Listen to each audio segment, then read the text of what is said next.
Team Mingo, you will have possession of the Bible for the third quarter. Alli, please draw your random phrase. Your random phrase is Leroy Jenkins. Leroy Jenkins, crowd favorite.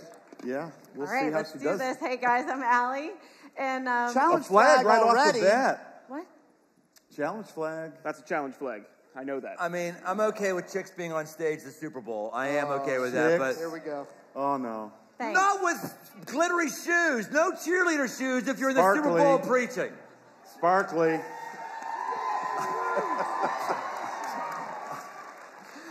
Coming from the guy who has furry boots. All right.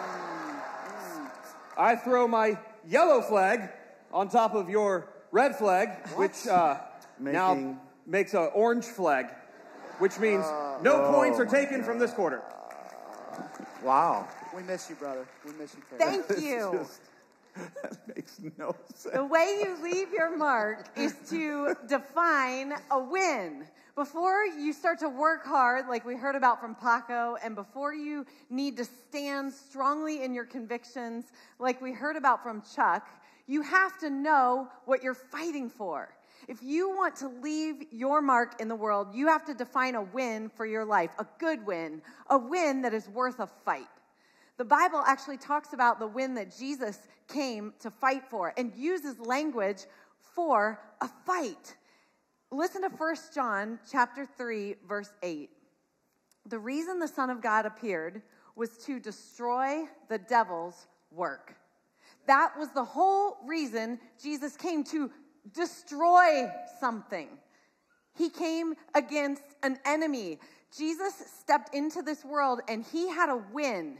And his win was to destroy the enemy's work. That is a fight. Sometimes we need to remember that we have something in our life worth fighting for. Like, I'm 40. I live in the suburbs. I have 4 kids. I need to wake up and remember that I have some fight in me. I love to train for things physically. It just sort of brings that out of me. And lately, I've been doing a class that's kickboxing, and I like to do like jab, jab, jab, kick. I love that because it just makes me remember that I've got some fight. Come on. Do you want to know what one of my wins is that I'll fight for? It's this.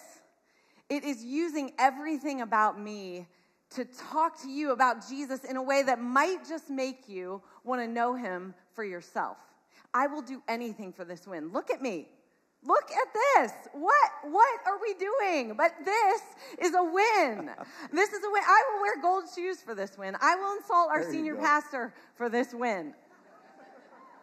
We may do that any old day, but still, you know what I mean. I will set aside my dignity for this win. I have a friend that thinks that no thinking women ever like the Super Bowl weekend. I'll put that all aside and I will come up here for that win, and God willing, I will fight for that win every day of my life. We need a win for our life that is worth a fight. I heard a story about a young woman out in Seattle. She was a runner, and it really touched my heart because I have run for years. I went through an era, I'll call it, where I used to train for marathons, and that's what she was doing out in Seattle not even a year ago. And she cut through a public park on her long run on a Sunday afternoon to use the restroom. So she was in a park in a public restroom, and inside that restroom, a man attacked her. He was waiting in the stall next to her, and he came out. And he came from behind, and he began to attack her. And she was wearing a tracker. And I want you to look at the red lines. The red lines are what happened inside that restroom. It was tracking her run, and back and forth was her fight. And I want you to listen to how she defined her win. She stepped in to this situation, and she defined a win, which is what all of us have to do. She said, I kept thinking there was no way that I was going to let him rape me. And I was willing to die to stop it from happening. That was her win. And by her own words, she says, this win was not only worth a fight, it was worth my whole life on the line. I want you to listen to how she talks about that fight. She said this, I was trying to make him realize that he messed with the wrong girl. and that he is the one that should be afraid because I would fight to the death for this. She said she described fighting, quote, like a savage. And up and out of her mouth at one point during the fight, she says she heard herself yell, "Not today, mother. Not today." Yeah. I've got daughters. Ladies, I know you're with me. If that's the win that you've got to play for, then those are the rules that you need to use. The reason you have to define a win for your life is because it means everything. It defines every rule that you play by. And your win will dictate what you do with your life. There are too many of us who are playing by the American playbook. We wake up every day. We don't know why we're doing what we're doing. We haven't defined a win for our life, or we're working under constraints and rules and all kinds of things that we don't need to play by. We need to play by the rules that are for our win, for our life. And the only one who can give those to us is Jesus. Jesus fought for his win like Kelly is her name, like Kelly fought for hers. Jesus aggressively redefined the rules of his playbook. He came and he actually broke the rules of even being God by showing up here on earth. And if you think he played by the rules when he was here, I want you to read your Bible again. He prayed for people he shouldn't pray for. He ate with people he shouldn't eat with. He talked when they wanted him to shut up. He was silent when they wanted him to say something. He was a guy who played by his own rules, and even when it took him to his death, he kept his eye on his win because it was you. You are his win.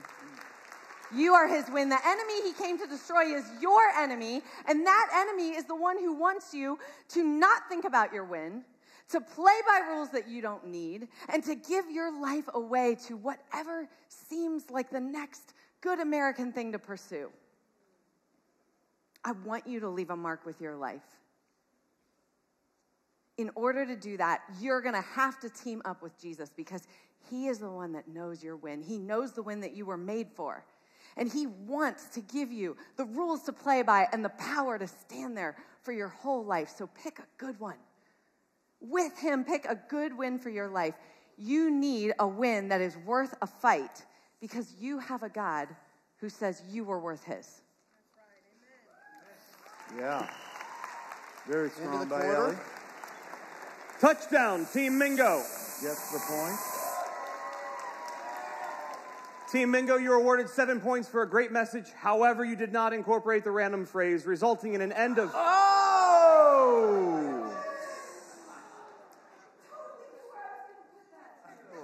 No do-overs. That's how the sports work. Says Wikipedia. Resulting in an end of third quarter score of Team Mingo 17, Team Tome 7. That's the end of the third quarter. All right. 7? You know, I got to tell you. It's got to be 14. You cannot let the glittery shoes fool you. Mingo knew what he was doing when he chose a teammate. Gosh. I'm actually very nervous to ask you if you have any observations, but I will anyway. I thought Ellie crushed it. I was excited she was on Chuck's team. Brought the heat. Brought her teeth. Ellie Cat was happening. Well done, Alli Patterson. Now. Well, Very our fourth strong. quarter is going to be Brian Tome. You know, he is a perennial crowd favorite around here. They don't call it the Tome Dome for nothing. Let's see what we might be expecting from Tome in the fourth quarter. Check this out.